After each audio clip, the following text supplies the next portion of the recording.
Hi students, welcome to Nagaraju biology. ఈరోజు మనం చెప్పుకోబోయే క్వశ్చన్ వచ్చేసి ఇంటర్మీడియట్ సెకండ్ ఇయర్ జువాలజీ నుంచి అప్లైడ్ బయాలజీ అనేటువంటి లెసన్లో mention any 2 advantages of inbreeding యొక్క అడ్వాంటేజెస్ అనేది ఏమిటి? Inbreeding increase homozygosity. ఇన్బ్రీడింగ్ అనేది హోమోజైగోసిటీని పెంచుతుంది.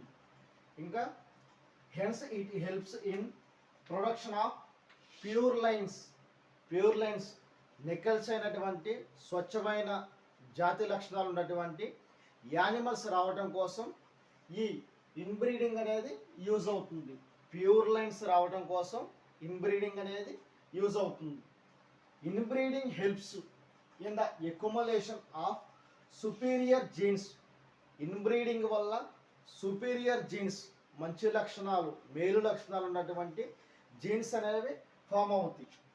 And elimination of less desirable jeans, అంటే ఉపయోగం లేనటువంటి జీన్స్ ఎలిమినేషన్ అవుతాయి.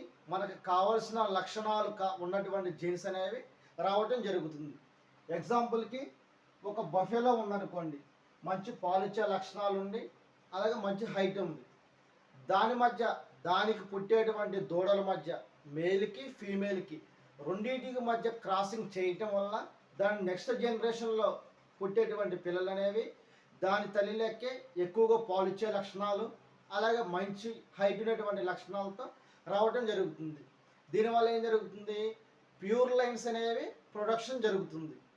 ఇన్బ్రీడింగ్ యొక్క యూజెస్ అనేవి మంచి లక్షణాలు ఉన్నటువంటి యానిమల్కి దాని నెక్స్ట్ జనరేషన్లో పుట్టేటువంటి పిల్లల మధ్య క్రాసింగ్ చేయటం వల్ల ప్యూర్ లైన్స్ రావడం జరుగుతుంది. అలాగే సుపీరియర్ జీన్స్ అనేవి ఎక్యుములేషన్ జరుగుతుంది.